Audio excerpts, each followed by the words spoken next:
uma das partes do processo de escolha do nosso representante. Hoje a gente vai fazer então um debate.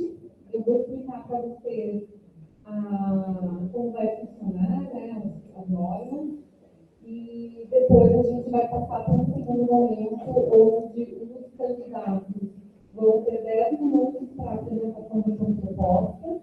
Depois desse momento, a gente vai ter um momento de 60 minutos, onde a gente vai sortear as perguntas que foram enviadas no formulário que a gente disponibilizou.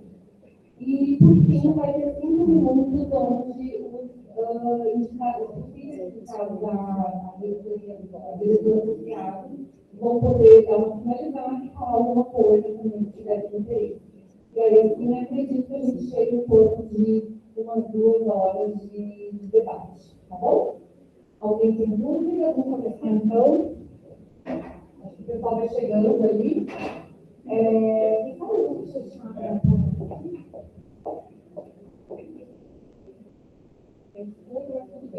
então, tá bom, gente. Eu preparei aqui só rapidinho no slide, umas apresentações rápidas, só 4 slides, só para explicar isso, né? O nosso tempo total é de 20 minutos. A gente vai gravar, então está sendo gravado. A pergunta que foi sorteada, ela vai ser respondida pelos 2 candidatos. Eu esqueci de falar que os assessores vão poder também falar, os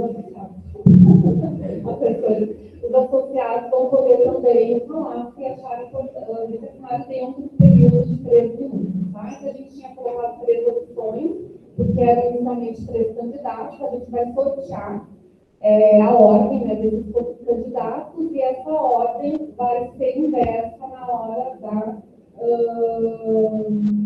apresentação dos associados. Né? Então, o professor Alexandre for primeiro, começa o professor Eduardo com a apresentação dos associados.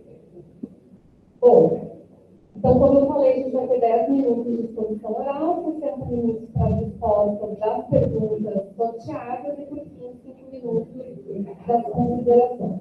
A gente montou um formulário de perguntas onde cada pessoa poderia colocar as perguntas de forma anônima, até 3 perguntas, um limite de palavras.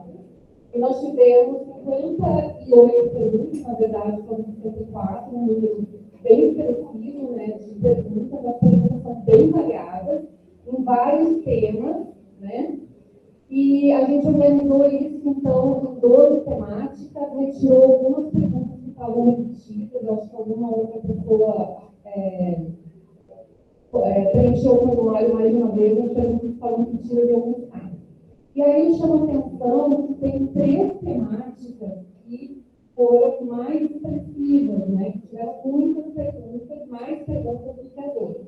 Então, a gente achou por bem assegurar que pelo menos uma questão de cada uma dessas temáticas fosse sorteada, tá? Então, nós preparamos aqui, né, essas 3 urnas de perguntas, questões em relação à gestão institucional, atividade de campo, acessibilidade, inclusão e equidade. Inclusive, foi, de longe, a questão que mais foi perguntada, já mostrando aí, eu acho que a preocupação que a comunidade tem em relação a essas questões, tá? Bom, pessoal, então, o que eu tinha para apresentar é isso, a gente já pode botar os 3 minutos. E agora eu vou... perdão, tem razão. E aí, posteriormente, as outras 3 perguntas, nós imaginamos que 3 minutos para cada candidato, né? Das 6, entre sortear, alguma coisa, daria 10 minutos por pergunta. Então, a gente imaginou que no mínimo 6 perguntas seriam contempladas. 3 das principais, e as outras 3 vão ser do bolo geral. Depois que a gente sortear as 3 aqui, a gente vai tirar as sorteadas e vai juntar todas as outras 55 perguntas para 3, ou 4, ou 5, dependendo do tempo, para fechar os 60 minutos. Tudo bem? E aí vão ter perguntas que eventualmente podem ser de novo, né? Questão da acessibilidade, equidade, enfim. E então agora a gente vai sortear o nome do candidato.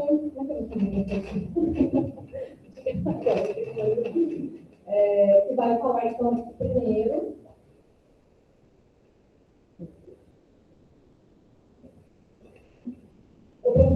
área. Então, começa com o processo de núcleos e depois o profissionalização.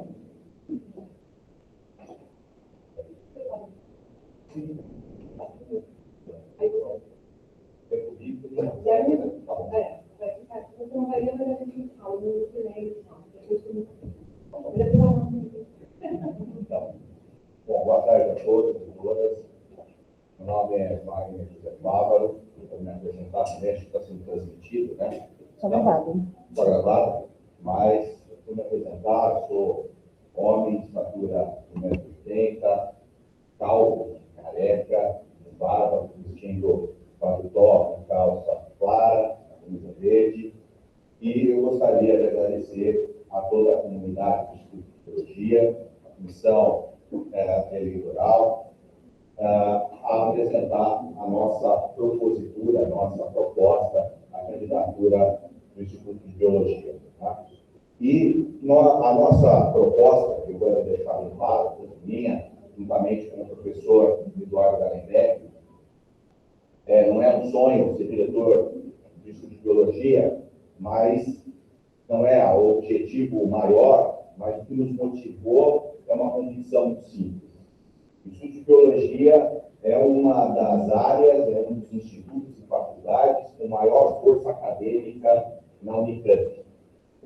E com isso, com essa força acadêmica, nós sabemos que ele tem capacidade de se projetar ainda mais institucionalmente dentro da Unicamp e fora da Unicamp. E é por essa razão que nós estamos aqui. Existem diferentes dificuldades, modernização, gestão, economia, saúde, muda a cada ano, a cada momento, e nós enfrentamos uma série de dificuldades no cenário da modernização da administração, na infraestrutura, na captação de recursos, na acessibilidade, na inclusão, e todos esses problemas que não são inerentes de biologia, e sim da universidade como um todo, ele se mistura também com a complexidade que nós temos hoje no nosso meio. Então, em sustentabilidade, em bioeconomia, em saúde, e nós temos em cada setor do Instituto de Biologia segmentos profissionais que têm essa capacidade de resolver problemas nessas diferentes áreas, tanto na ecologia, na biotecnologia. Então, nós temos problemas estruturais, ou necessidades estruturais. Não dá para nós continuarmos fazendo gestão como nós fazíamos há 30 anos. A gestão muda, as necessidades mudam. E esse é o nosso papel de modernizar a gestão, de poder projetar o Instituto, não apagar incêndio toda hora, mas ter um plano para projetar o Instituto de Biologia para os próximos 10, 15, 20 anos. É com essa intenção que nós estamos nos candidatando. Muitas pessoas perguntam, e eu já, onde eu passei, alguns ainda eu não conversei, mas devemos conversar, o professor Wagner vai ter tempo, eu tenho uma série de outras atividades, vai ter tempo para ser diretor do Instituto de Biologia?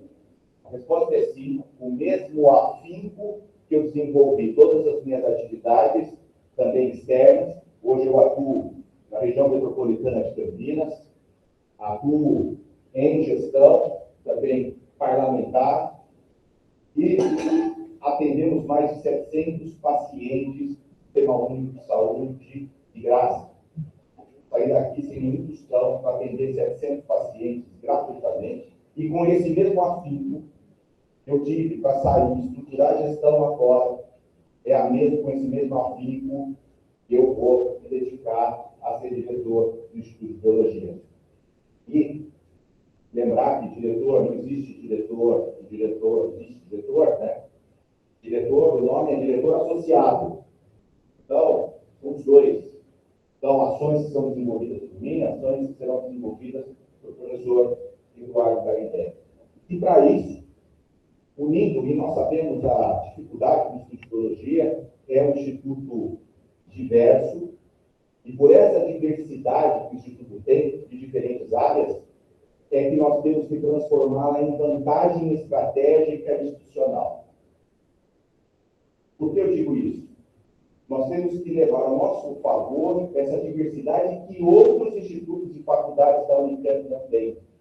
A UIP, ele contribui na formação de diferentes áreas da Unicamp, de diferentes faculdades e institutos, graças a essa diversidade que nós temos aqui.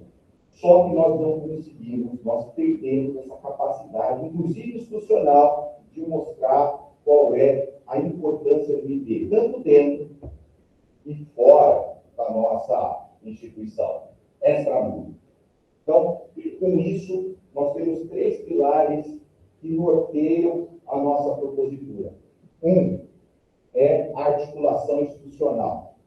É importante nós fortalecermos as estruturas internas do IP, departamentos, coordenações, as diferentes coordenadorias, pós-graduação, graduação, biblioteca, os diferentes programas de pós-graduação, a acessibilidade, né, o museu, a universidade, a biblioteca. Então, a questão da articulação institucional é importante. Criarmos projetos institucionais estruturados para que nós possamos apresentar toda essa complexidade à administração central.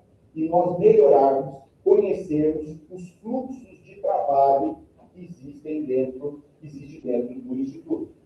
Então, essa articulação, essa é a base, o fortalecimento das bases institucionais que nós precisamos ter.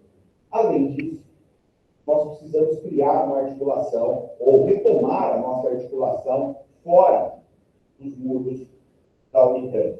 Principalmente uma articulação com a região metropolitana de Campinas, que tem uma série de necessidades que precisam ser atendidas, e nós temos capacidades e competências para resolvermos essas necessidades. E, com isso, aumentar a captação de recursos, que não adianta nada ficar prometendo uma série de coisas aqui, se a gente não tem capacidade de captar recursos. Tá? E a Unicamp tem dificuldade para a captação de recursos. Não é um problema do IP, é um problema estrutural. E o segundo pilar é a valorização das pessoas. Docentes, servidores técnico-administrativos, discentes. E a valorização não é só a valorização do trabalho, reconhecer o trabalho, mas é fazer com que cada um participe dos processos de gestão, participe das decisões efetivamente do Instituto de Biologia. Isso é uma valorização importante, que nós possamos constituir, ter uma visão integrada e que cada ator participe efetivamente na construção das prioridades do Instituto de Biologia. Com isso, a gente consegue estabelecer transparência no processo, recuperação da institucionalidade do Instituto, que nós perdemos ao longo do tempo. A institucionalidade é algo fundamental. Então, aqui não é descentralizar o lema, é nós organizarmos a gestão, darmos autonomia. Descentralização tem que ser entendida como autonomia. Nós temos que ter autonomia dos nossos gestores, chefes de departamento, comissões e representação decente nesse processo. E, por fim, nós temos que ter capacidade de execução. Planejamento sem execução já vai gerar somente expectativa. Então, nós temos que ter capacidade de fazer essa gestão. Claro que todos receberam um plano, eu quero deixar bem claro, esse plano que nós apresentamos é um plano geral, e claro que nós vamos aprofundar nas conversas, no debate, e na conversa grupo a grupo desses pontos. Então, eu gostaria de deixar isso bem claro. O professor não apresentou, né, tal programa, ou não apresentou, mas é o momento de nós aprofundarmos no plano de gestão. Mas só me apresentando, para finalizar, quem é o professor Wagner? O professor Wagner não é um estranho no Instituto, sou filho da Unicamp, sou formado aqui na Unicamp, passei pelo Instituto de Biologia, fiz mestrado, doutorado, pós-doutorado dentro do Instituto de Biologia e retornei como docente 15 anos no Escola de Ciências Biológicas no Sul. Eu conheço um pouquinho aqui, a gente tem que ter quem tem capacidade de gestão, que é isso que eu consigo fazer, tem, e junto a mim eu tenho o professor Eduardo Galenbeck, que é uma das maiores referências em ensino de ciências biológicas, e que completa a nossa candidatura. Agora eu passo a palavra para o professor Alexandre. Bom, boa tarde a todos e todas. Bom, também estou aqui ao canal de discussão, sou um homem pardo, de 1973, olhos cabelos castanhos, eu vesti uma calça caque e um colete alemão. Então, eu queria agradecer muito a comissão, por organizar esse debate e agradecer a comunidade, a gente teve a exposição também de estar aqui e bastante gente interessada, então acho que isso é importante, principalmente nos momentos que nós temos passado no Então, agradecer a professora Mariana, eu não posso agradecer a Mariana, que demorou para eu convencer ela, mas agradecer a sua disposição de contribuir com o nosso instituto e com a grande experiência que você tem na instituição central, e você está abrindo mão, então é importante falar, Mariana está vindo de trabalho de mão, inclusive de dinheiro, porque a GR dela é uma GR que está em São Paulo, e ela dispôs a mão para contribuir no instituto. Bom, como a gente deixou bastante claro no nosso plano de gestão, e ele continua existindo como uma coisa móvel, porque a gente continua fazendo as conversas. Então, a nossa ideia foi um pouco entender quais são os desejos da comunidade, quais são os gargalos que nós poderíamos identificar dentro da nossa experiência de gestão. Porque em algum momento, e deve vir lá de Severino, a gente achou que o docente, um biólogo, um enfermeiro, outro biólogo, pode fazer gestão. Em algum momento a gente acreditou nisso. Só que gestão existe uma técnica, como tudo que nós todos fazemos aqui, e essa técnica não necessariamente clássica, não necessariamente aplicada à gestão pública, e a gestão pública, as técnicas de gestão pública também não necessariamente são aplicadas à gestão da Unicamp. Então a gente decidiu por fazer conversas, já fizemos mais de 30 conversas, desde a administração central até o setor administrativo de biologia, conversas com pessoas isoladas, pegamos ideias, e o que a gente queria montar era como executar, porque no final do dia, se a gente for fazer um paralelo, o Wagner tem toda a razão, a diretoria é o executivo do nosso instituto. Então, pode ser a melhor ideia do universo, que eu acho que é boa para todo mundo, mas se a comunidade não quer esse tipo de execução, não tem sentido eu executar algo que não está desenvolvendo a comunidade, o que ela quer naquele momento. Então, a gente escolheu realmente fazer essa conversa, não conseguimos fazer todas, nós vamos continuar fazendo, e tentar fazer uma proposição, uma proposta de execução, exatamente de como, no nosso entendimento e nossa experiência dentro da gestão, tanto do ED quanto em câmaras maiores da universidade ou da administração central, como que a gente poderia executar essas propostas. Então, acabou que a gente fez uma gestão muito grande, mas que ele tem não só a proposta, mas uma proposta de como executar. E, dentro dessas conversas, a gente entendeu bastante bem, já tinha uma noção bastante grande assim, dos últimos 4 anos, ou dos 3 anos e meio, e nós temos setores muito capazes de realizar muitas coisas. Então, um exemplo super pequeno foi a revitalização dos IDs de uma parte. O pessoal do apoio tinha um projeto que tinha sido feito pelo DENIT, a parte estrutural, que já tinha sido orçado pelo nosso financeiro. Então, o projeto estava pronto para ser apresentado para o, entre aspas, financiador. Então, um projeto pronto, ele tem a chance muito maior de ser financiado do que o país deve. Então, a gente tentou montar uma coisa bastante nesse sentido. Assim. Então, nisso a gente dividiu em 4 pilares. Né? O primeiro pilar, que a gente acredita, e isso talvez seja um problema da Unicamp, um problema institucional, nós temos muitos dados. Né? O IDE ano que vem faz 60 anos. Nós temos muitos dados históricos de muitas coisas e a gente não usa eles para quase nada. Então, por que, quando eu tenho uma vaga, eu tomo a decisão que essa vaga vai para o Biotécnico, ou vai para o novo departamento de psicologia que a gente vai montar, ou vai para o departamento de bioquímica e biologia molecular? Porque alguém sentou ali e convenceu uma pessoa a destinar essa vaga para esse departamento, para esse setor. Mas a gente consegue fazer esse levantamento. Onde estão distribuídos, qual é a necessidade, onde estão distribuídos os setores da rede, qual é a necessidade, onde estão distribuídos os servidores administrativos, qual a previsão de aposentadoria. Então, o que a gente está propondo no primeiro mês em conjunto, obviamente, com o nosso setor administrativo, é que nós passamos um mapeamento geral do Instituto, pessoa a pessoa. Onde trabalha, quais são os seus desejos, o que eles precisam, o que eles querem focar, o que eles precisam de ajuda técnica administrativa, qual é a previsão de aposentadoria do nosso setor administrativo, para que a gente possa entender, né, e mapear nossas necessidades de um modo estratégico. Né? Então, eu posso agora, quando eu destinar, já explico, mas quando a gente destinar uma vaga de docente ou uma vaga para um determinado setor, eu posso não ficar feliz.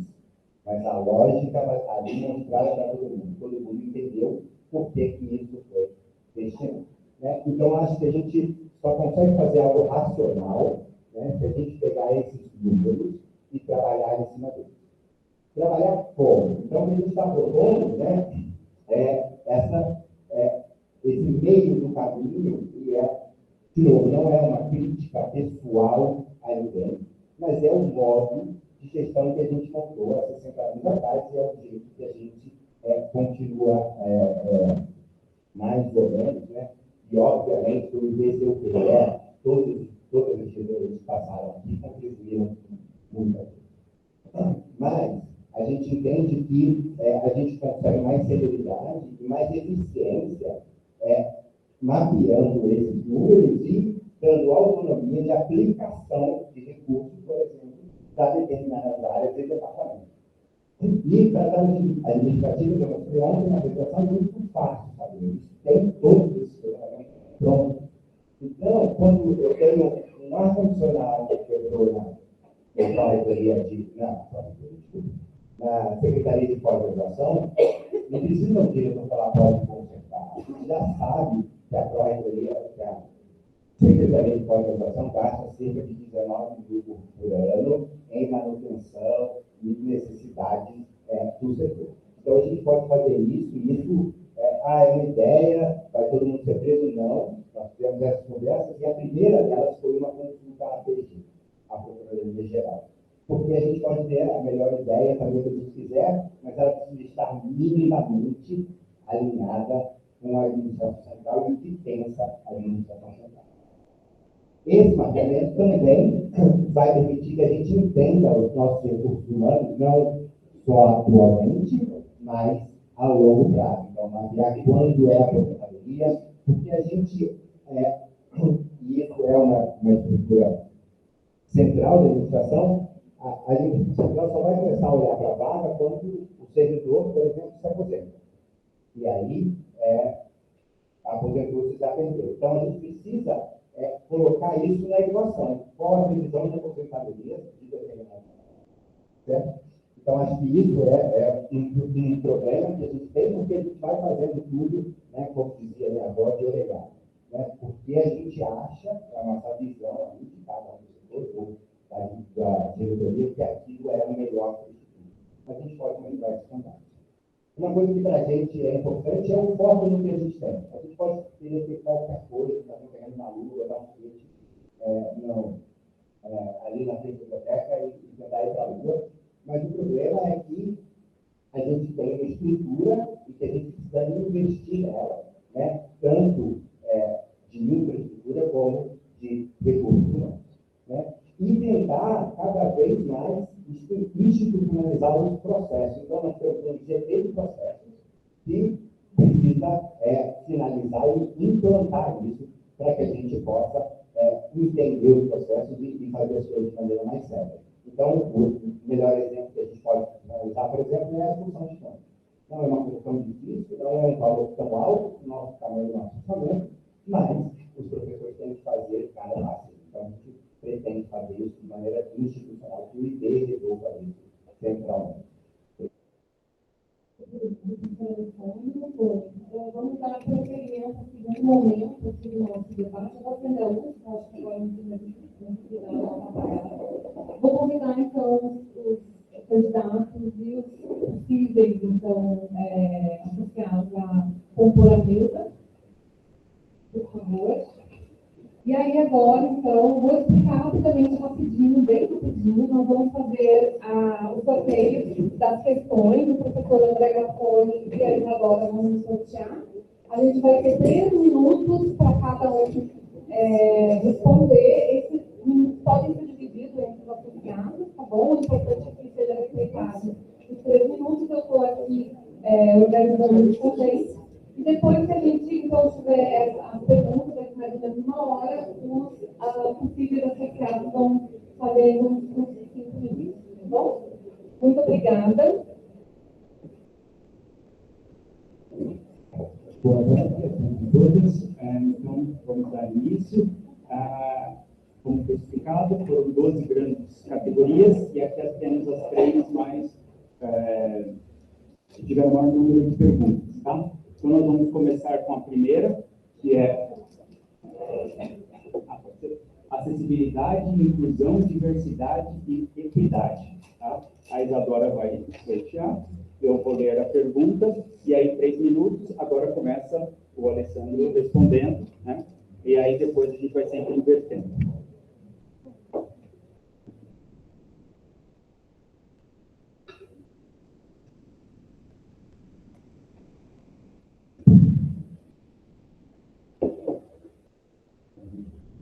Quais ações concretas sua gestão pretende implementar para tornar o Instituto de Biologia mais acessível a pessoas com deficiências físicas, garantindo autonomia, segurança e participação plena nas atividades acadêmicas?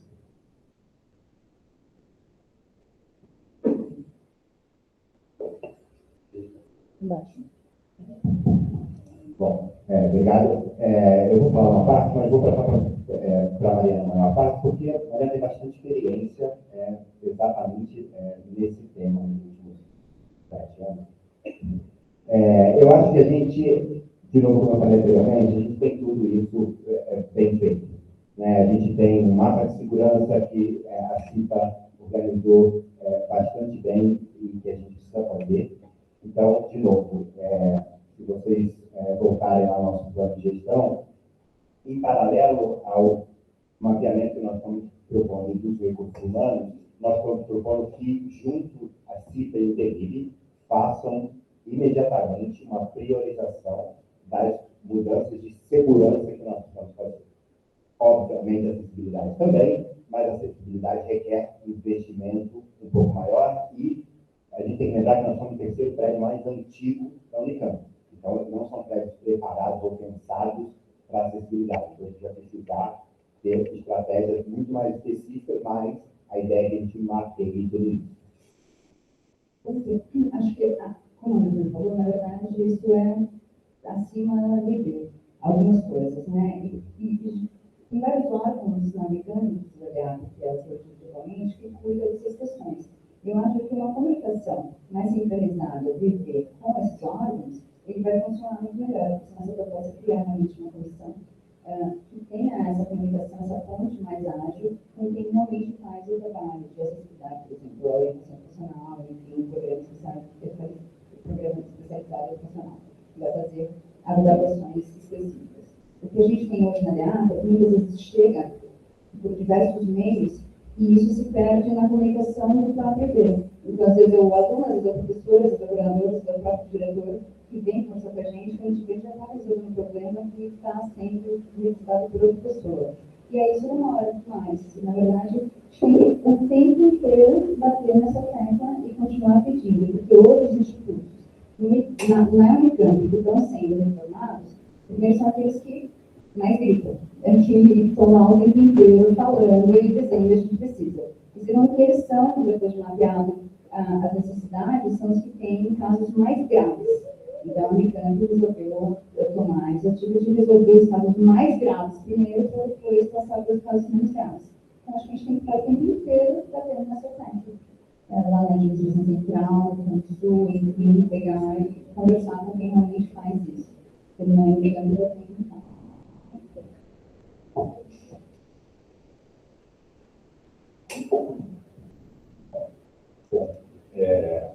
Essa é uma questão que é uma das bases do nosso programa com relação à acessibilidade, e aqui é uma oportunidade de comentar um pouco.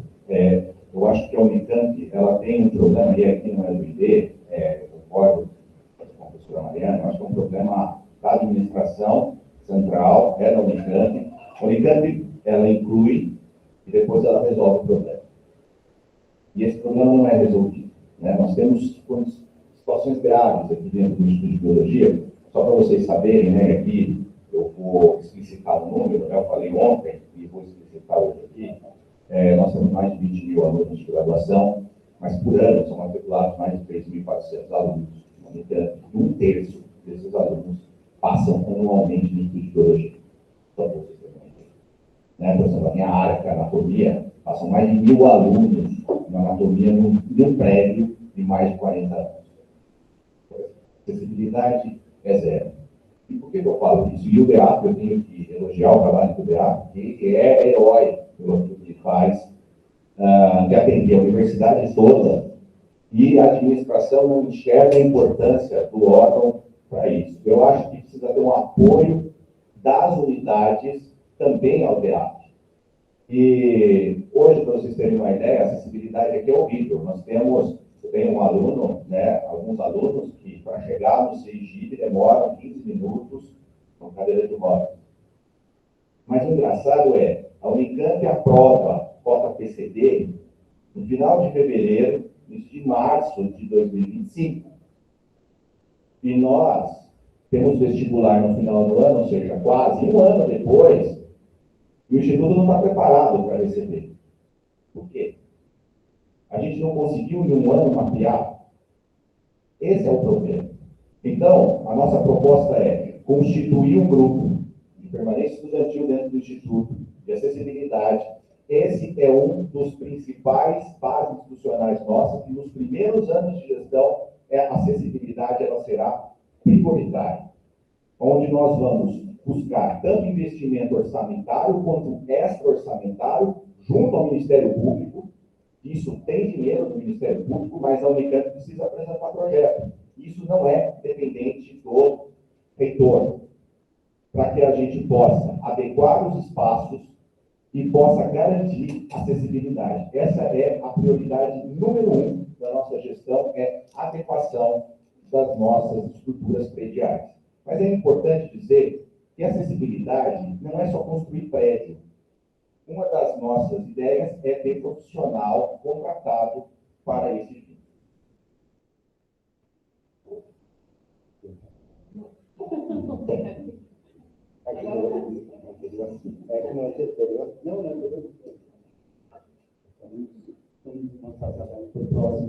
Agora, então, é atividade de campo. Discussão.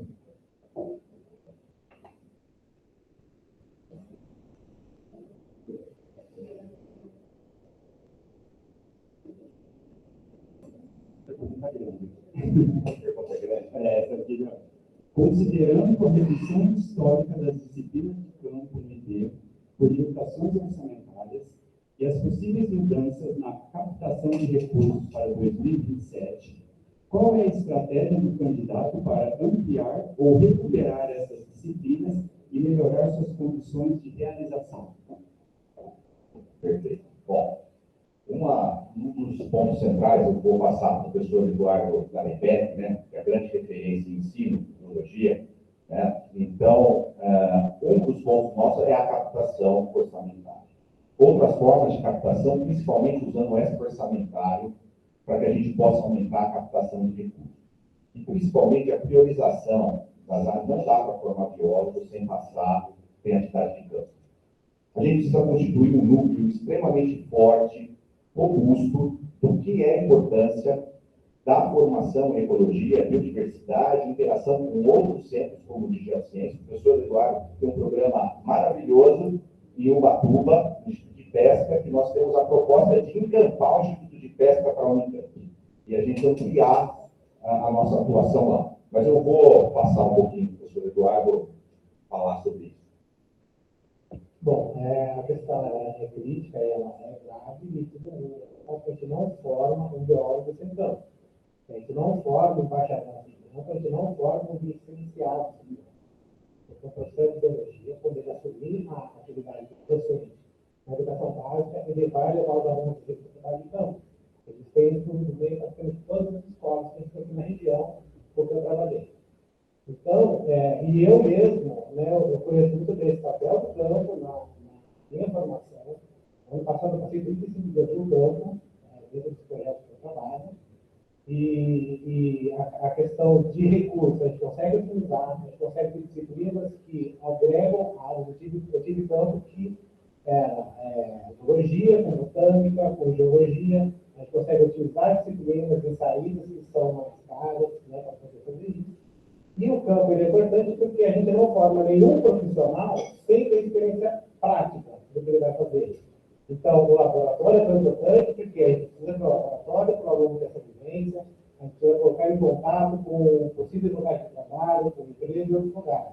Então, não é só o campo, a gente tem que propiciar com os estudantes experiências que são próximas ao que eles vão fazer quando estiverem formados. Tá? E não ficar só sentado dentro da sala de aula.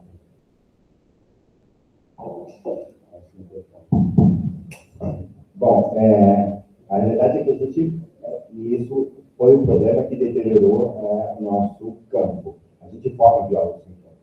Né? Tem várias faculdades e universidades formando biólogos em campo. Agora, a gente não forma o biólogo da Unicamp sem campo. Então, isso tem que ser a primeira ideia que nós temos. Nós não formamos o biólogo da Unicamp sem campo, porque nós temos uma cara. O nosso biólogo tem uma cara. Primeiro que a gente precisa entender como está o orçamento atualmente. Então, nós fizemos uma provocação ao pró-reitor de graduação anterior, montou-se um grupo de estudo, um grupo de trabalho em discussões, e o IP hoje recebe dinheiro para que as discussões obrigatórias sejam feitas. Então, as discussões obrigatórias estão equalizadas, né? Dentro de todas as conversas que a gente fez, uma delas foi a coordenadoria de graduação. O que vocês precisam, dentro do orçamento que vocês têm, o que vocês precisariam a mais? Nada, está tudo equalizado, só que a única coisa que nós temos, nós conseguimos financiar, são as discussões obrigatórias, com essa verba de greve. A gente acredita que institucionalizando, ou seja, que nosso financeiro, toda a nossa parte administrativa possa mediar essa discussão, a gente vai, inclusive, economizar dinheiro. Então, para fazer contato com o parque, nós fazemos o contato com o parque, não o docente. Para fechar a pousada ou o alojamento, nós fazemos esse contato, fazemos o pagamento.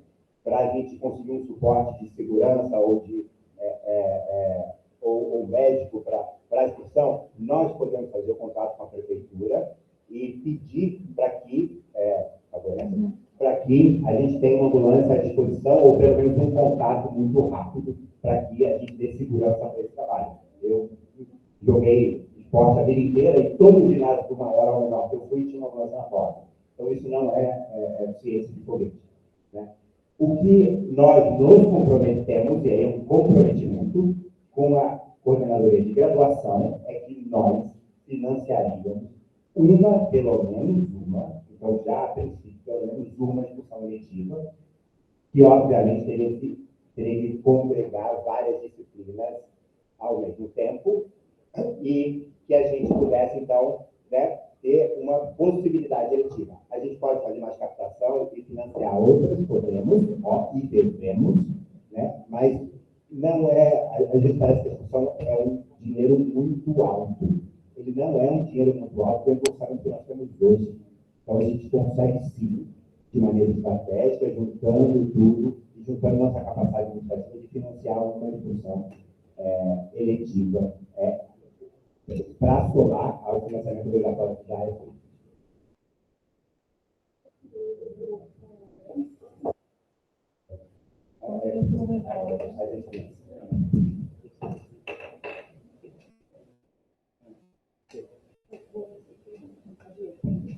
Bom, vamos para a terceira. Então, agora é gestão institucional, liderança e planejamento.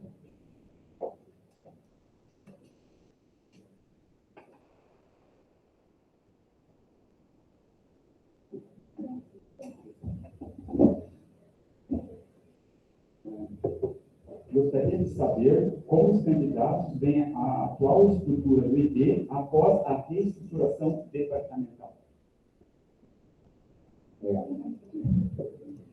Eu acho que a gente chegou num momento que nem todos os estruturas departamentais são como foram 30 anos atrás, quando eu fiz Estadual.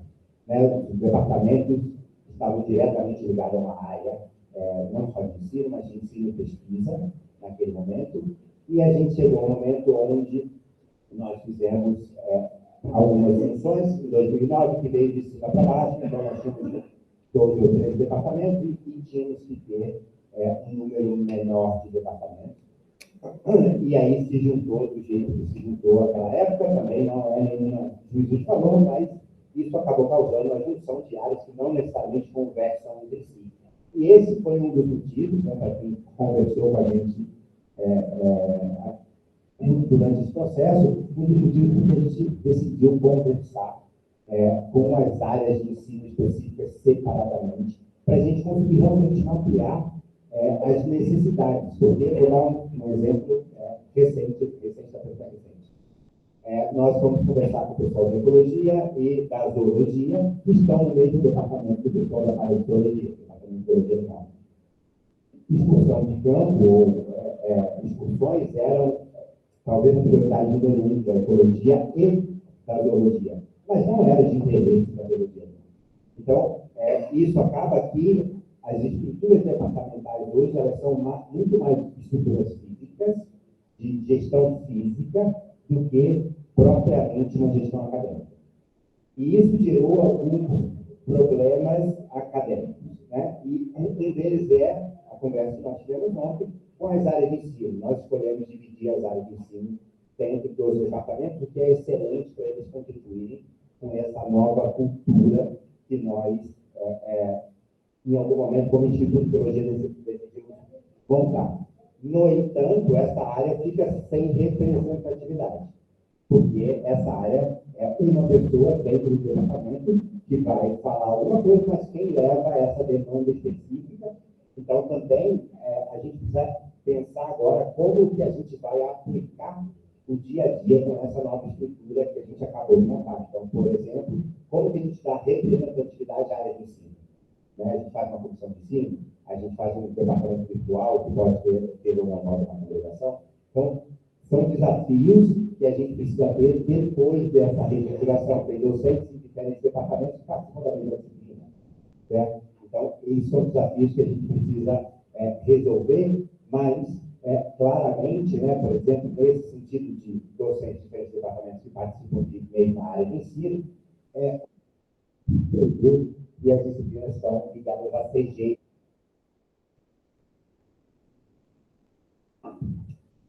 Bom, esse é um assunto extremamente complexo. Isso, quando foi criada a estruturação departamental, como o senhor Alessandro falou, os departamentos se uniram. Nós tivemos grandes avanços, porque com essa reestruturação lá atrás, acho que muitas áreas passaram a se conversar, constituíram programas de pós-graduação, mas nós tivemos alguns problemas históricos que nós carregamos e nós acentuamos agora. Por exemplo, o Departamento de Biologia Estrutural e Funcional, à época da sua formação, só para vocês entenderem, a anatomia, biologia celular, fisiologia, biofísica. Hoje, o Departamento de Biologia Estrutural e Funcional é o departamento que mais cresce no estudo de biologia. Hoje ele tem, isso eu gostei dessa frase, não usaram, hoje ele não tem só essas áreas. Ele tem histologia, biologia, biologia genética, biologia de desenvolvimento. Hoje, boa parte das áreas de ensino, elas estão dentro de um único departamento dentro de biologia. E aí, nós criamos departamentos aqui, e se passou na congregação, no mínimo de docente. A gente faz departamento sem servidor técnico administrativo. Quer dizer, não se tem um número adequado. Primeiro a gente fez estrutura, depois a gente vê o que acontece com o servidor técnico administrativo. Isso nós falamos. E foi criado. Agora nós temos um departamento criado que não tem nenhum servidor para atender os docentes. E para atender as demandas do departamento. Então, o Departamento de Biologia Estrutural e Funcional, agora, com mais de 30 e poucos docentes, como que fica a representatividade na hora da vaga do departamento que tem 12 docentes apenas? Um departamento que tem 30 e poucos. Como é que a gente resolve e equaliza contratação docente, contratação de servidor, representatividade no voto dentro da congregação, dentro do Conselho Inter, e principalmente, para docente agora, há o cargo, as vagas particulares. No departamento do DBF tem anatomia, histologia, cada um, na reunião a gente distribui uma faca para cada um e vamos ver quem é que ganha. Parece engraçado isso, mas não é. Então, qual é a política? A política agora é a gente mapear, isso é importante, as disciplinas de graduação, a nossa proposta é que elas sejam supradepartamentais, fiquem com a coordenação de graduação, e aí nós vamos atribuir os docentes para o departamento que vai abrigar esses docentes. Nós vamos ter que olhar agora, mapear os departamentos agora para equacionar esses problemas que foram gerados. A gente precisa entender as demandas dos departamentos agora, para que a gente possa contratar e utilizar os trabalhos desses docentes. Então, isso é um assunto extremamente complexo e que precisa ser resolvido. Passadas as 3 primeiras, então agora a gente vai juntar todas as perguntas, menos as que foram feitas.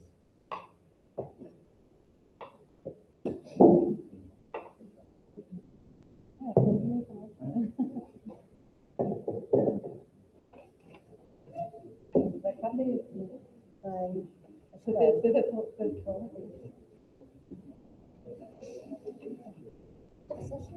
Você acha interessante falar para o pessoal que sentar aqui na frente, se alguém quiser? Eu não sei como é. Não, o pessoal está seria mais para tirar um pouco. Querem fazer uma fila, ia dar umas 5 pessoas aqui. Não ajuda muito, mas aí tem outra porta. Se tiver alguém trancado lá do lado de.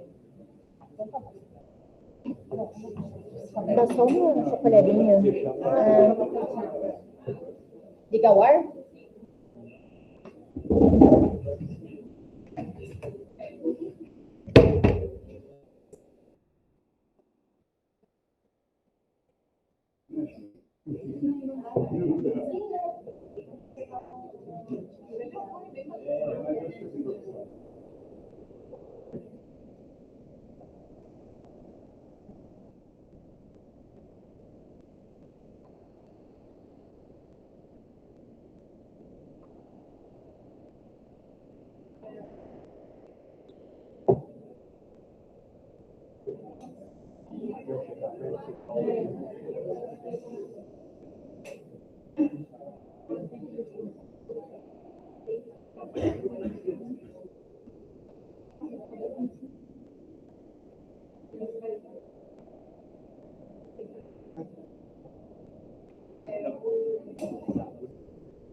Bom, vamos lá.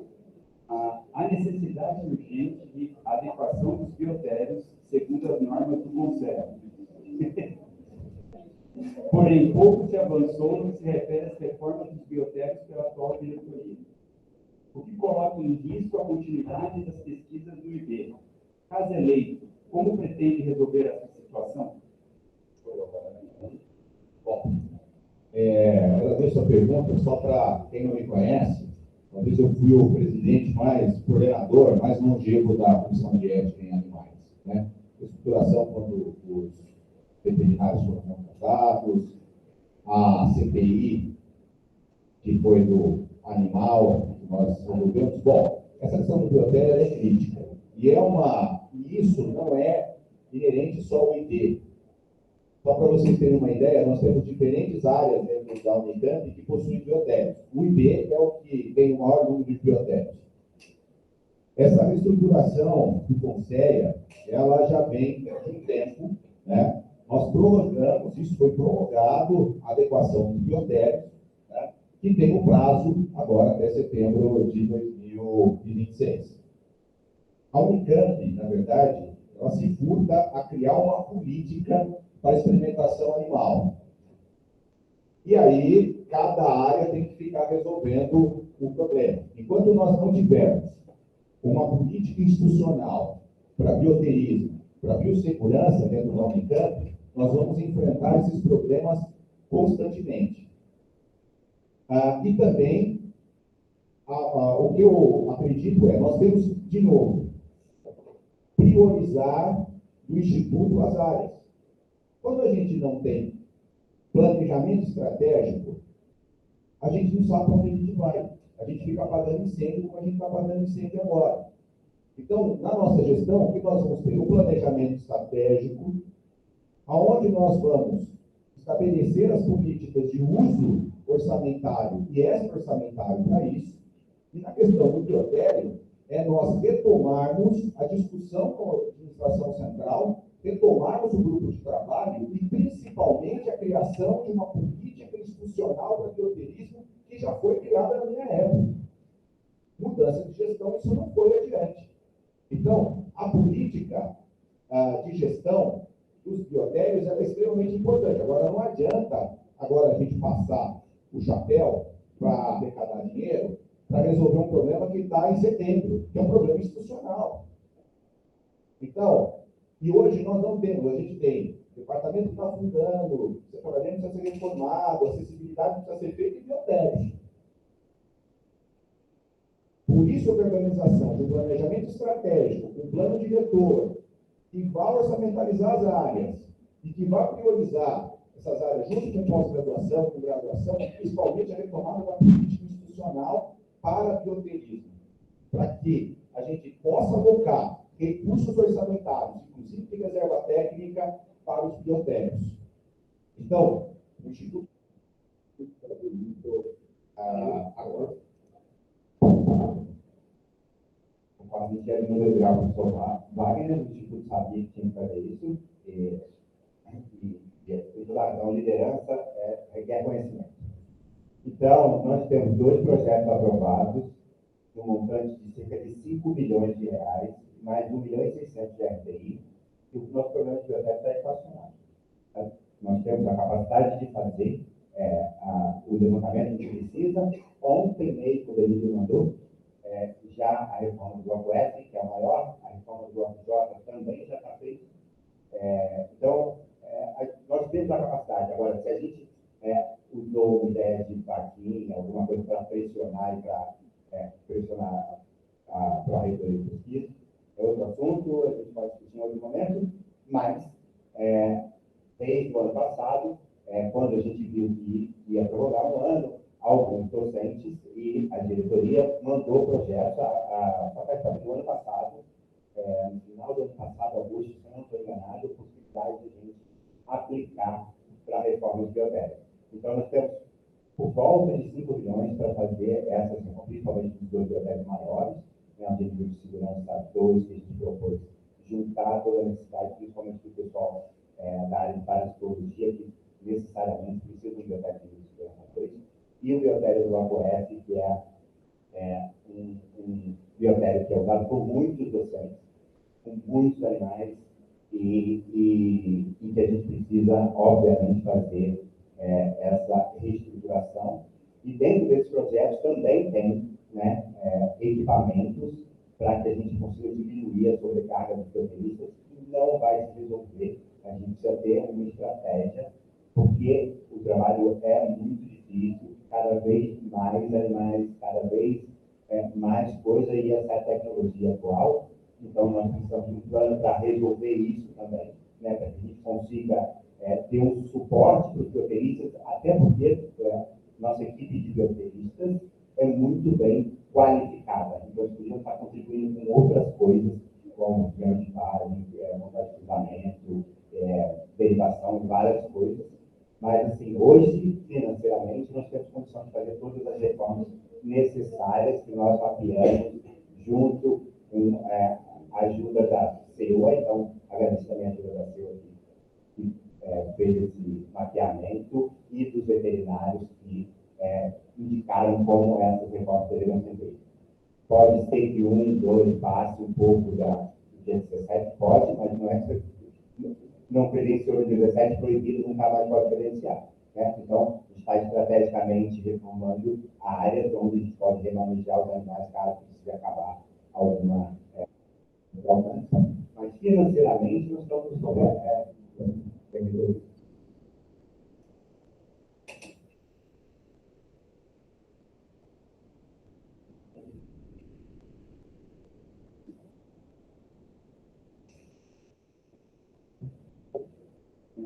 Você proporia alguma mudança no atual sistema de financiamento dos diferentes setores do Instituto? Ou entende que funciona bem como está?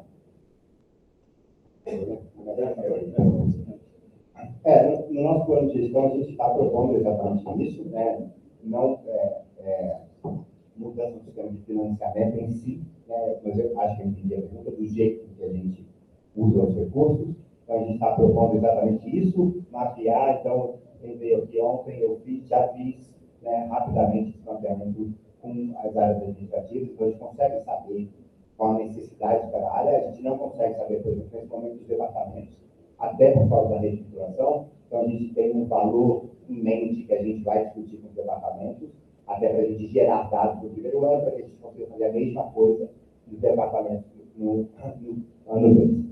Porque a chefia de departamento ou a administração de cada setor tem muito mais noção do que ela precisa, quando ela precisa, e a verba orçamentária só pode ser usada de uma forma, existem regras restritas para que a gente possa usar essas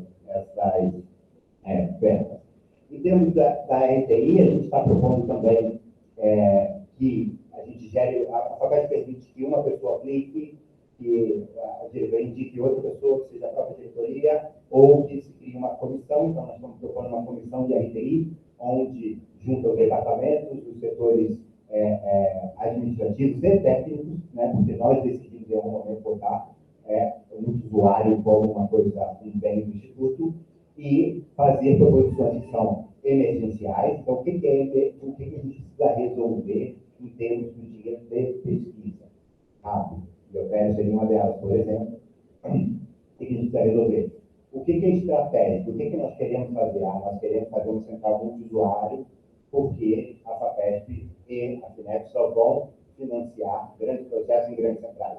Então, isso é estratégico. Que compromissos nós assumimos? Então, a Comissão de Pesquisa fez editais, nós não conseguimos aplicar, então vamos botar isso aqui. E o terceiro passo, o dinheiro que sobrar, aí nós podemos olhar demandas específicas. Então, nós estamos propondo, queremos discutir um pouco isso ainda com a chefia de departamento, mas nós estamos propondo que a gente mude o tempo do edital. Então, que esses editais venham antes, e aí a gente transforme as coisas comuns em estratégicas. Então, em algum momento, vários editais vieram com biopédia, ou vários editais vieram com parte elétrica, ou chão. Então, a gente transforma isso em estratégico, e a gente fica com um número enorme de editais muito específicos para contemplar. E isso sob gestão da própria comissão de pesquisa, porque isso não vai se perder na cabeça de uma única pessoa. É uma comissão que tem interesse vai ter muito mais acesso aos docentes para que consiga cobrar esses editais ou mesmo dos planos estratégicos. Bom, esse é um ponto importante. A primeira coisa é nós estabelecermos um planejamento estratégico de estudo de biologia. Embora se cumpra criar planos, mas a gente esquece do planos. Então, a primeira coisa é a gente olhar a certificação, certificar o IP, olhar o planos, juntamente com os servidores técnicos administrativos, participação discente, os departamentos, a gente constituir o nosso plano. E, principalmente, um plano diretor, que vai definir as metas, os objetivos e as metas ao longo de toda a administração. E, a partir daí, nós vamos priorizar, nós vamos conseguir ter um projeto executivo, conseguir ter previsibilidade, até mesmo antecipar demandas e ter capacidade de executar isso. Para isso, uma das formas, isso passa pela captação de recursos, mas uma das, que é um lema nosso, que eu já conversei em gestões anteriores, é nós reestruturarmos os fluxos de gestão aqui. Primeiro, a nossa ideia, a nossa proposta é criar um coordenador de administração, coordenador de serviços, que vai olhar para esse planejamento estratégico, definir junto com os gestores setoriais, chefes de departamento, para nós entendermos as demandas e priorizarmos essas demandas, o que é comum do Instituto de Biologia. Então, esse coordenador de serviço, docente não tem, olha, conheço muito pouco na Unicamp, não enche uma mão, docente tem capacidade de fazer gestão. Mas nós fizemos isso na extensão da Unicamp, quando nós fomos da extensão, onde eu era o diretor executivo e o meu diretor associado teria que ser um docente, e eu não aceitei. Teria que ser um servidor técnico administrativo de carreira que conheça essa função. E foi assim que nós colocamos, e a reitoria aceitou, um coordenador, né, um diretor associado que era de carreira. E a mesma coisa aqui, um servidor de carreira para olhar e justamente conversar com os diferentes coordenadores, chefes de departamentos, e nós estabelecemos um fluxo desses processos.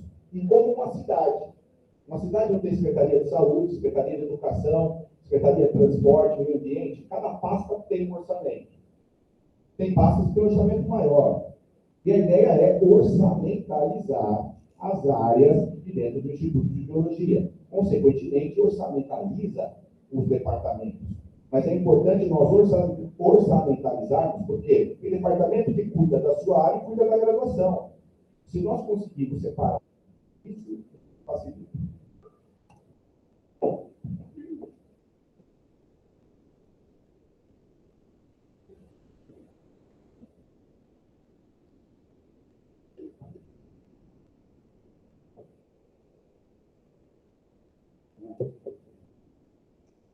Nas regras de progressão docente, é levado em conta a média de publicação.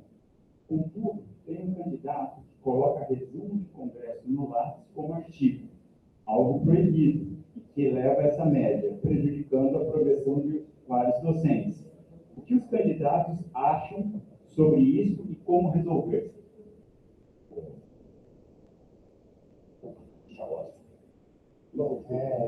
Eu participei desse último dia que a gente fez lá no perfil,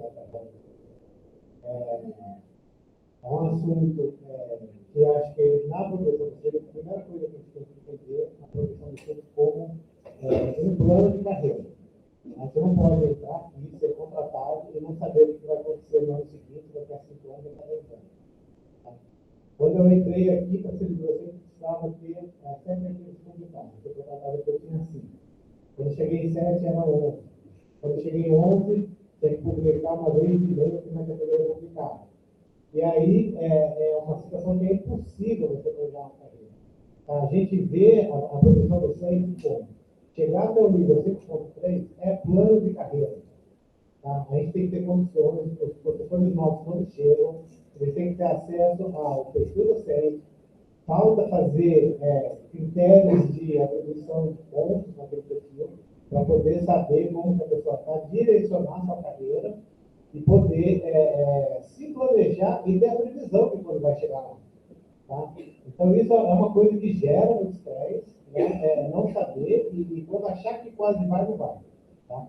Em relação à prática científica, eu acho que a gente precisa aprofundar muito, mas existem os mecanismos, a gente tem a comissão especialista. Então, toda vez que alguém entra num processo de progressão, esse material ele é checado, a gente já tem outras histórias, gente de fora, que veio te abaixo aqui dentro, também, acho que não vale a pena citar, mas tudo isso é verificado. Agora, uma coisa que é relevante o resumo do Congresso tem seu lugar, ele não é um artigo publicado, mas tudo que a gente faz aqui tem que ser valorizado. A gente gastou nosso tempo fazendo atividades fins da universidade, que são importantes. Então, o resumo de congresso tem seu valor, ele tem que estar lá, ser valorizado e contemplado na hora de progressão, mas, obviamente, não vai ter o mesmo peso do que ter um artigo na universidade. Bom, ótima pergunta. Eu participei junto com o professor Eduardo, do GT de Produção, acho que a gente tem um trabalho muito legal. Mapear todas as coisas, as possibilidades, tentar conversar. Mas esse ano veio o professor Nucleifai aqui e deu uma palestra sobre atividade disruptiva e me fez lembrar um pouco de quando eu estava na Alemanha, que é um dos países mais produtivos em ciência de qualquer lugar, em qualquer área que se queira pensar no mundo. E a posição mais importante do país, você aplica com nome, telefone, e-mail e 3 artigos arrazoados. Ou seja, esses 3 artigos definem a carreira por causa disso. Um país que é cientificamente muito mais produtivo que a gente. Eles estão querendo saber o que você fez que faz diferença, né? E não uma numerologia. Então, tendo dito isso, eu acho que nossa regra é tão boa o quanto ela reflete o lugar que nós estamos. Nós podemos dizer a melhor regra do universo, mas se ela não reflete onde a gente está, ela vai ser sempre ruim. Por que eu estou falando isso? A gente, em algum momento, né, foi passado, principalmente a minha geração, de docentes, não, mas o IB é muito bom porque a gente tem regra muito sim. Então, nós vamos progredir 5 pessoas, e aqui nem é o caso da clínica, mas só buscar para o ladinho. A clínica vai promover 15. Qual vantagem levamos nós por isso? Então, o que eu entendo é o seguinte: a gente transformou uma regra que é a regra mínima em regra de excelência. E isso está minando a motivação dos nossos docentes. Então, o que eu entendo quando a gente tem um professor titular, eu acho que aquelas regras que a gente montou são excelentes. E aquelas regras que a gente montou podem ser colocadas para a comissão que vai avaliar, porque a gente tem uma deliberação bastante antiga, de 2018, que diz que, obrigatoriamente, nós temos que classificar do 1 ao número de pessoas que aplicaram. Então, se a universidade está promovendo todo mundo em todos os institutos, e a gente tiver 50 pessoas que cumpriram um mínimo comparativamente aos outros institutos, promova 50. O primeiro colocado não vai ser dividido pelo bivanésimo modelo. Agora, o dia que tiver limitação orçamentária, a gente promove só 10 ou 5.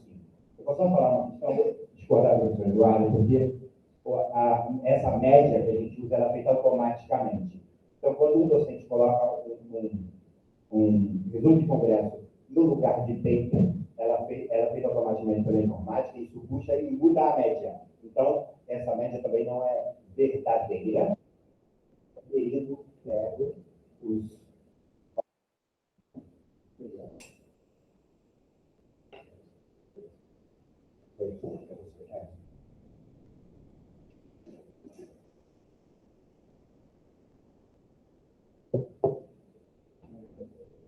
Faz as propostas do ou da candidato ou candidata para efetivar a demanda de atividade de extensão.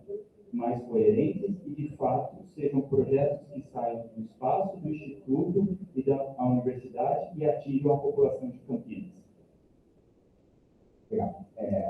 Eu acho que, e vou agradecer também, porque, por uma forma, a gente trabalhou junto, as nossas duas últimas coordenações de extensão fizeram um trabalho bastante bom, assim, da gente entender melhor o que é a extensão, né? Nós somos uma geração de docentes que não fomos formados com esse viés. Explico. Quando a gente foi contratado no Estatuto da Unicamp, ele considerava um parecer da FAPESP, um parecer de um paper, participar de uma banca de tese, de uma banca de concurso, como atividade de extensão. Então, a Unicamp considerava isso como atividade. Né?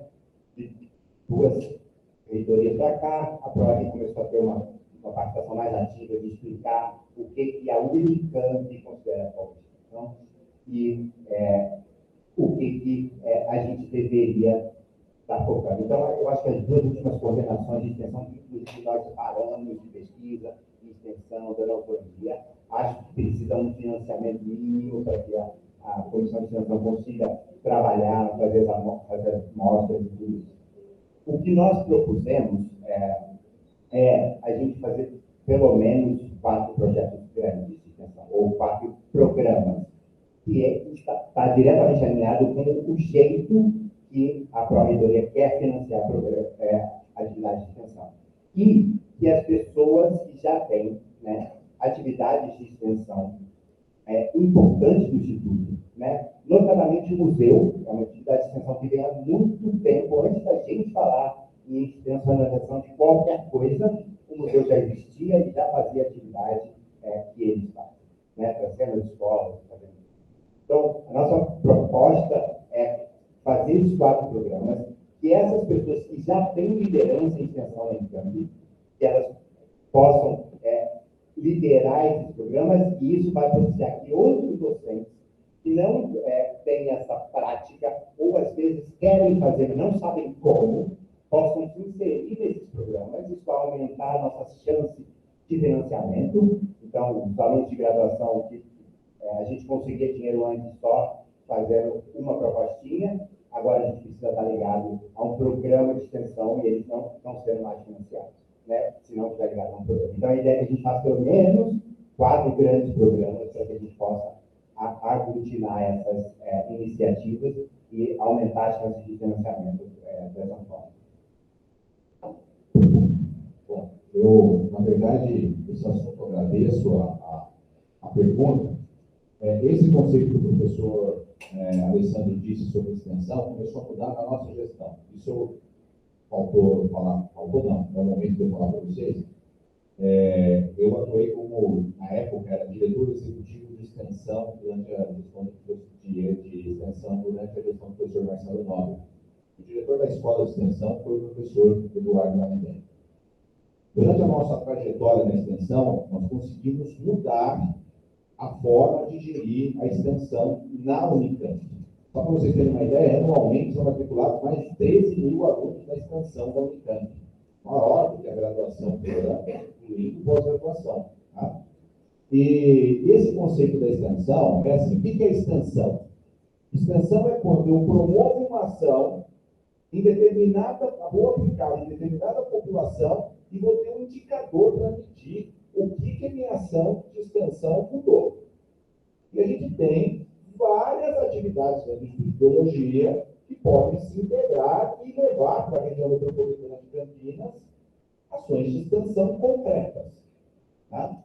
Mas seria um desaforo aqui, eu tenho várias, depois você me devolve o telefone, eu vou passar aqui para o professor Eduardo falar como ex-diretor da escola de extensão um pouco disso e, se der tempo, você me devolve. Bom, é muito curto para toda a produção que a gente já fez nessa área na Unicamp. Administração central na área de relação a isso. Mas antes de chegar lá na escola de extensão, o meu doutorado, não se falava em inovação, não se falava em extensão. Os produtos do meu doutorado foram usados no mundo inteiro, milhões de usuários, né, em várias línguas, inglês, português e espanhol. A A gente tem instalado aqui no CID, só nos anos 90. Por exemplo, o professor da UNB ligou para mim e falou assim: professor, eu bateu meu computador, cadê que ele precisa usar? Eu não funciona até hoje. Né? E a questão da inovação associada à extensão, é uma coisa que se fala pouco na universidade, e uma coisa que também vai discordar do professor Alessandro, extensão não sai de cima para baixo. A extensão ela sai do chão. A gente tem que conversar com as pessoas, as iniciativas, essa é a extensão que funciona. Não adianta eu criar 4 programas e falar, cada um sempre aqui na sua cadeira. Tá? A gente tem que ver o que está sendo feito e estimular essas coisas para acontecer. Bom, e com isso, nós, por uma ampliação, não vai dar tempo, mas nossa ideia é constituir um polo de inovação em biociências, sustentabilidade e educação que a gente vai ter como ente, a Unicamp, em parceria com os municípios da região metropolitana de Campinas, onde nós podemos atuar em laboratórios vivos e ampliar a extensão. Ah, mas isso é bacana.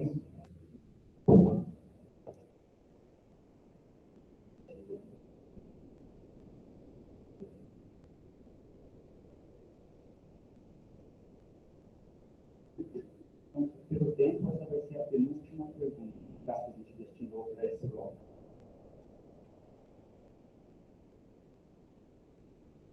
Continuando no assunto de extensão universitária. A extensão universitária é fundamental para a formação acadêmica, mas atualmente muitas atividades têm ocorrido de forma pontual e em formatos que até docentes consideram pouco adequados. Existe alguma proposta para a criação de projetos de extensão continuados ou de um programa de maior? Ótimo, então eu vou continuar com o que eu estava falando, né? Foi ótimo, mas foi combinado. Bom, a ideia nossa, primeiro, né, antes de falar um pouquinho do polo, a ideia é nós criarmos projetos transversais dentro do Instituto. O que significa isso? Projetos transversais, nós temos a área de ecologia, né, de biotecnologia, área de biomédica, mas nós temos várias interfaces aqui. Né? Por exemplo, mudanças climáticas. Nós temos várias interfaces que nós podemos unir, constituir projetos com temáticas maiores, e esses projetos serem cadastrados nos ministérios. Só para vocês terem uma ideia, quantos projetos o Unicamp tem cadastrado nos ministérios para captação de recursos? 2. Área da saúde para assistência e petróleo. A gente não consegue fazer isso. A ideia é, nós fazemos esses projetos transversais e nós incluímos isso dentro desse polo de inovação em biociência, onde nós temos um agente que é o Unicamp, que é a personalidade jurídica, e aqui representado pelo Instituto de Biologia, os municípios, associações, aonde nós conseguimos, através dessa união, ou seja, isso é previsto em lei, pela lei da inovação, nós conseguimos fazer isso. Instituir uma aliança estratégica para a constituição de um polo nos municípios, onde ninguém entra com contrapartida econômica. A Unicamp entra com seus laboratórios, seus pesquisadores e alunos, os municípios com seus aparelhos, Secretaria de Educação, Secretaria de Saúde, hospital, escola, as associações que podem se cadastrar aos ministérios, e a gente consegue recurso parlamentar, nós conseguimos recurso de secretarias das pastas municipais para financiamento de projetos. A região metropolitana de Campinas me procura pedindo para capacitar profissionais da área, por exemplo, de meio ambiente.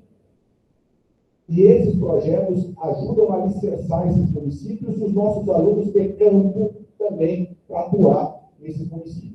Como é que a gente faz isso? Eu faço isso.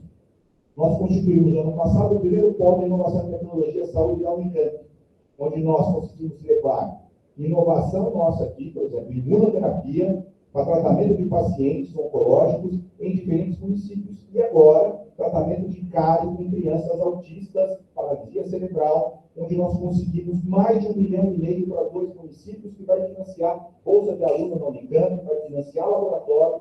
Essa é uma ação tipicamente de extensão. nós vamos, com nossas ideias, impactar uma população, né, visando a nossa região. Bom, vamos lá. A primeira delas é fazer mais um comprometimento, já que teve comprometimento e com o projeto 600 mil vezes durante o ano de gestão, e nós nos comprometemos, se eleitos, está completamente aberto para a gente fazer esse programa de extensão dentro do evento. Por favor, sem problema. E, assim, de certa forma, eu acho que o professor Wagner tem razão, só que, de novo, é uma coisa dependente de contexto. Sempre dependente de contexto, de onde a gente está inserido. Né? Nós, biólogos, qualquer diagnóstico é resultado do diagnóstico, mais no ambiente, então vamos pensar no ambiente. Nós tivemos, e eu tive um que eu geri, que foi só meu, e nós tivemos na pandemia quase 6 milhões de reais para a gente fazer a força-tarefa, todas as atividades que a gente fez, preciso falar isso de novo, do Ministério Público, numa condição absolutamente especial, onde não existia quase que lei para esse tipo de financiamento. Acabou, a gente fez tudo que a gente fez na pandemia, está tudo bem, eu executei quase todos os 6 milhões lá e tudo bem. Logo depois, o Ministério Público me contactou e falou: a gente queria continuar financiando. A gente teve que levar, literalmente, o projeto para a FASCAMP, que é a fundação, é o equivalente da FUNCAMP, só que da medicina. Né? Então, assim, a universidade, ela não tem, porque o Ministério Público não põe na FASCAMP pela quantidade de retorno que a gente precisa. Que a FUNCAMP pede de overhead ou de porcentagem de tirar do projeto. Então, esse projeto, que é um projeto nosso, né, assim como foi a Força Tarefa, que é um projeto nosso, que saiu do IP, e que a medicina ajudou, mas foi feito pelo IP. Esse projeto teve que ficar na Fundação da Medicina, porque a gente não tem essa estrutura na Unicamp. Né? Então, da mesma forma que a orçamentária é possível, sempre de novo, muitíssimo bem-vindo. Por que a gente nunca teve? Pessoas que têm muito mais inserção política e empresarial do que nós quatro juntos. Eu vou falar duas muito rápido, o professor Gonçalo, o professor Jolie. Por que esse dinheiro nunca chegou aqui? Porque existem graves interesses e a última coisa, que é uma discussão que a gente fez sobre a atração de dinheiro de empresas, será que esse dinheiro parlamentar também estão incluídos nos valores que nós temos? Vai ter que parar para pensar isso também, temos que transparentar onde a gente quer. Antes de sortear a última, eu gostaria só de passar que nós imprimimos todas as 58 perguntas e vamos passar para ambos os candidatos, tá? Perfeito.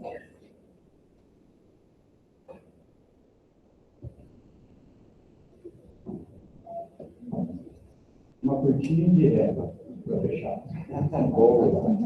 Qual será a sua política quanto à gestão de EMU do Instituto? Eu já falei rapidamente, assim, mas primeiro, boa. Obrigado. Obrigado. EMU é a sigla que a FAPESP usa para equipamentos multiusuários. Então, eu sou responsável desde 2019 por um EMU, por exemplo, e a gente que está constantemente trabalhando com a FAPESP nesse sentido, nesses projetos grandes, a gente tem enxergado e o IBM é absoluto protagonismo em pesquisa, para falar disso, nós temos várias pessoas que estão dentro da FAPESP, como assessores, como várias coisas, então nós temos enxergado que nós estamos indo numa direção, a FAPESP está indo numa direção, que é uma direção parecida com o que a FINEP já faz há algum tempo, que só vão ser financiados grandes centros de equipamento, ou seja, equipamentos que tiverem em centros multiusuários. Né? Quem acompanha a congregação aqui sabe que eu já falei 600 vezes, me incomoda o negócio. Esse equipamento é multiusuário. Todo o equipamento do Instituto de Biologia é multiusuário. todos, porque é com dinheiro público, ninguém compra com dinheiro do bolso. Então, qualquer um que tiver qualquer dificuldade de usar o equipamento, a pessoa que é responsável por esse equipamento tem que sofrer algum tipo de sanção, porque todos os equipamentos de violência sexual. Tendo dito isso, a gente acredita, e não é uma ideia só nossa, isso vem sendo discutido exaustivamente pela nossa comissão de pesquisa. Então, de novo, vamos voltar à autonomia e deixar a comissão de pesquisa trabalhar no que ela se propôs a fazer e que a comunidade elegeu ela a fazer. Então, não importa pouco o que eu penso, mas a gente quer centralizar até para diminuir os custos de manutenção que muitas vezes, ou 100% das vezes, ficam na mão daqueles docentes que já conseguiram equipamento. Então, a gente está pensando num sistema onde nós podemos, a Química faz isso há muito tempo, contribuir com parte da RTI, né? De novo, gerido pela Comissão de Pesquisa, para que barateie o custo desse equipamento, para que a gente tenha garantido manutenções preventivas, porque isso diminui o custo de manutenções corretivas do equipamento. Então, fazer isso de maneira racional e centralizada, onde qualquer um pode entrar lá no site ou no aplicativo, marcar o seu horário lá, usar, e depois a FAPESP permite tranquilamente que a gente coloque verba para uso de equipamentos, né, serviços de terceiros. Eu faço isso com a TAD, faço isso com o nosso próprio biblioteca. Então, não seria um problema gigantesco, mas a gente precisa ir nessa direção, senão esquece o financiamento do FAPESP ou mesmo do DENEM. Bom, nossa gestão, a política do PNPD já vai começar na hora que pede também. Não vai funcionar a gestão de chegar uma caixa gigante e a gente pôr. Porque quando a gente pede um equipamento, a gente já sabe o que precisa para ele funcionar. A gente tem que ter uma visão de pensar como que ele como que ele vem, entender o que ele precisa e se agregar no projeto, já ter esse mapeamento, que nem quando a gente contrata um professor novo, ele tem que ter um lugar para trabalhar. O equipamento que chega, ele precisa ter um lugar para funcionar. Quem que vai operar esse equipamento? A gente tem dinâmicas muito diferentes. A gente tem lugares onde tem equipes que conseguem trabalhar, manter isso em manutenção. A gente tem lugares que tem demandas mais por ação mais especializada, mas, de novo, tudo isso é previsível. Tá? Quando acontece alguma demanda, algum aparelho que precisa, isso tem que ser já planejado em todo o contexto que o equipamento vai ser usado. Tá? E eu não acho que a gente consegue, assim, dada a diversidade, né? Você falou, que todo equipamento a princípio do usuário, tem lugares que têm gargalos e que necessitam de mais uma profissional e lugares que a melhor coisa que a gente pode deixar funcionando do jeito que está. Que está funcionando muito bem. Bom, corroborando, né, o professor Eduardo, também o professor Alessandro, de novo, né, essa política de mapeamento, né, estratégico do plano institucional, plano diretor, e com essa proposta, né, do polo, muito importante também nós ampliarmos os equipamentos que são de alta complexidade. A gente tem uma gama enorme, por exemplo, em FAPIC, por exemplo, tem referência, a gente tem um laboratório de microscopia, aqui também são, e a gente precisa ampliar um pouco, porque a gente não consegue fazer manutenção preventiva, a gente compra o equipamento, a gente sabe que tem uma vida útil. Mesma coisa informática, a gente sabe quando que aquilo vai parar ou vai precisar de uma atenção preventiva. E muitas vezes a gente tem as demandas prioritárias e tem aquelas urgências. E os estão a mesma coisa. Então a ideia é que a gente possa ampliar isso em um pacote de serviços, que a gente possa ampliar de prestação de serviços externa à universidade, como, por exemplo, o CNPq faz. Amplia o acesso. Podemos ajudar, inclusive, os municípios e as outras áreas e a gente constituir recurso para a manutenção e valorização dos profissionais que estão trabalhando com esses equipamentos. Né? Mais participar de projetos grandes. Encerramos esse bloco, passamos para o terceiro. Então, agora no terceiro bloco, momento de escutar os possíveis diretores associados. Vamos ter 5 minutos para fazer as considerações deles. E agora a gente começa na sequência com a professora Mariana e depois com o professor Eduardo. Olá, boa tarde. Vou fazer uma descrição rápida de uma mulher negra, os óculos, os nomes da branca, na calça preta, no time fora daqui. E serei a diretora associada caso o Alessandro ganhe. Quando o Alessandro disse que foi difícil me convencer, eu não acho que foi tão difícil assim, ele diz. O motivo pelo qual foi difícil me convencer é porque eu tenho um comprometimento muito grande com a DEAP, órgão no qual eu estou diretora executiva.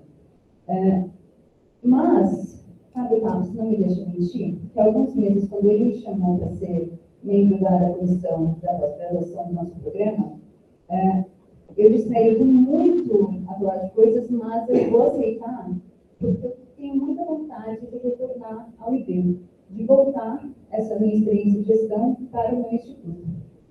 Porque eu comecei muito cedo, eu estou 12 anos na Unicamp, e eu comecei muito cedo na gestão, e uma gestão eu fiz um movimento contrário. Eu fui diretamente para a reitoria, coordenadora de pesquisa, então estou 3 gestões de reitoria acompanhando muito de perto. Depois, coordenadora do serviço de apoio ao estudante no antigo SAI, e na minha gestão a gente mudou para uma diretora executiva. Fiquei um ano no interstício, e quando eu voltei, 3 meses depois, eles me chamaram para voltar para a diretora executiva, onde eu estou atualmente. Então, eu tenho uma...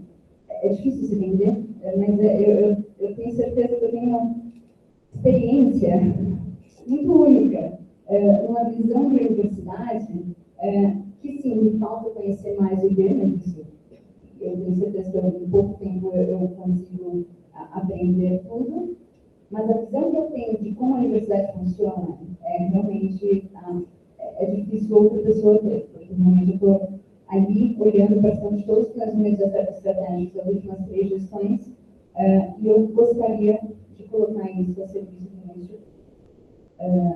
Quando eu já comecei com o monitor, que é o meu chefe, falando que caso o Alessandro ganhe, eu ia sair, ele achou uma ótima ideia. Ele sabe o quanto ele é importante, então, claro que ele vai apoiar qualquer tudo que ele seja, na verdade. E aí foi ele mesmo que mencionou essa mudança, essa trajetória que não é linear, que eu começo lá fora e depois eu me volto aqui dentro. Na experiência que eu tenho de gestão, eu discordo, eu acho que o docente faz boa gestão, sim. Exato. Ela, claro, é voltada muito para a questão da permanência estudantil, e isso eu posso garantir que eu estarei olhando para essa questão.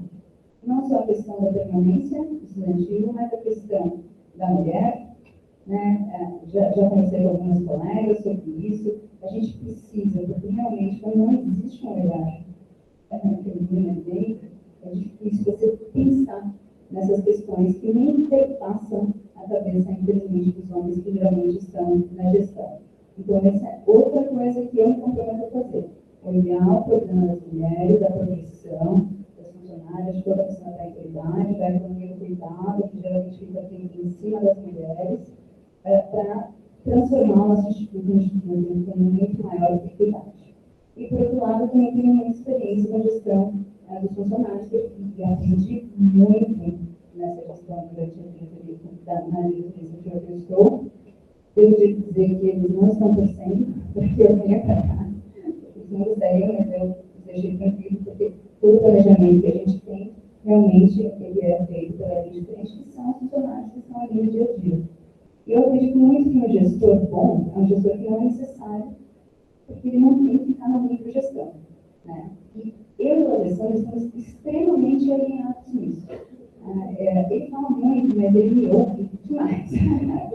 As pessoas perguntam, a gente fala que eu falei, Alessandro, você é minha versão masculina, não sei realmente se vai dar certo isso, mas tem sido uma experiência muito boa, eu tenho certeza que a gente vai ter um excelente grupo, se dermos ali. E aí, eu preciso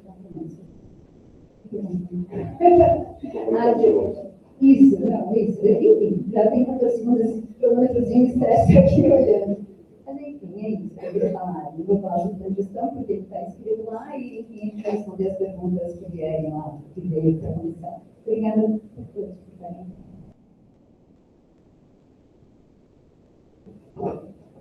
Obrigada. Tá bom. Bom, queria começar então descrevendo, nós somos um homem branco, cabelo sobrou a carne de branco e loiro, e verdinho, e tirando de a desapoio com essa vida inteira surrado, como eu estou dizendo aqui no campo.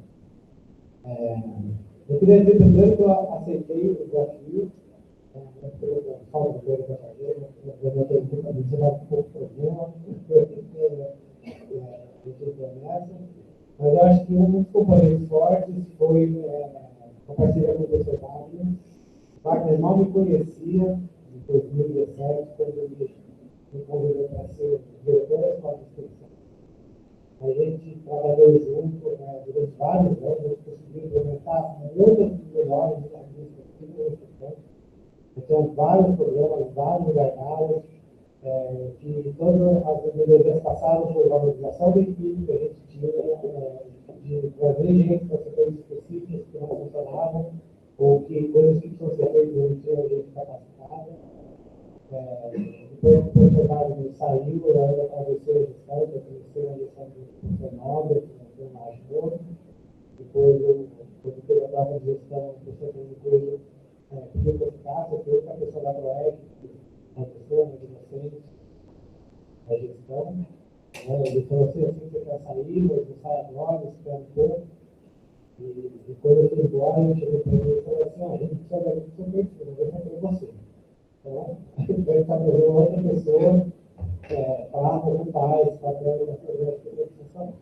A questão da gestão existe, quando a gente entrou lá, tanto mais no Portugal, a gente não conhecia todos os processos, a gente tinha uma visão de uma parte da gestão que a gente era mais familiarizado, e a mesma coisa acontece com o Instituto. A gente estuda a gestão do Instituto, a primeira coisa que tem que fazer é conhecer além do nosso ponto de vista.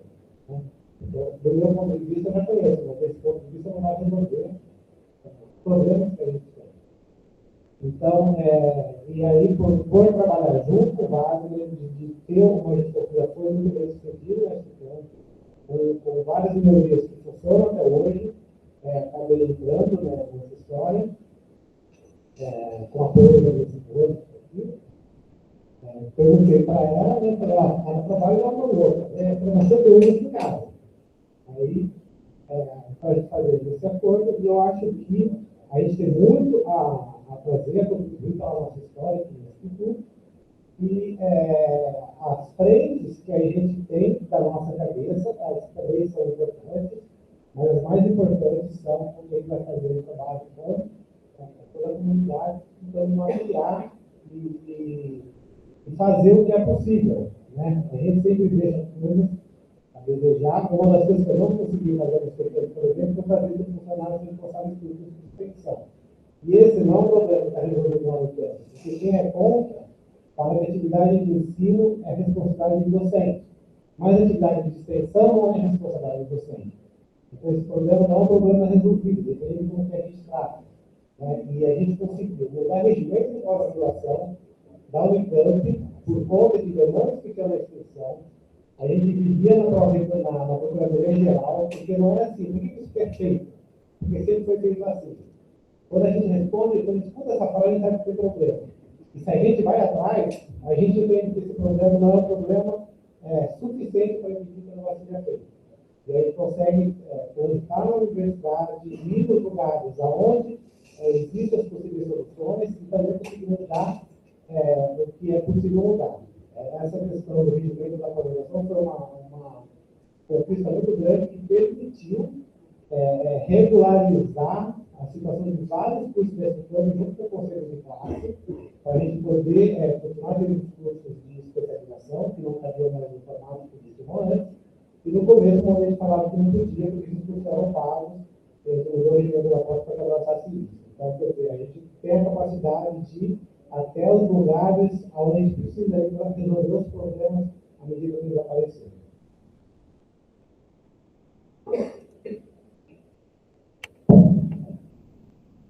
Bom, pessoal, chegamos aí no final do nosso debate. Eu acho que foi muito proveitoso você nos ouvir, eu principalmente ouvi-los e ouvi-la. Nós tivemos, como eu falei, acho que muita gente não fala aqui, quando tivemos 64 perguntas, nós organizamos em 58, então tem um monte de perguntas aqui que não foi lida, perguntas muito diferentes, e a gente vai entregar, então, as perguntas para os candidatos, porque são questões importantes para toda a comunidade. E com isso eu encerro, agradeço e desejo boa sorte aí durante a votação. E um abraço aí para todos.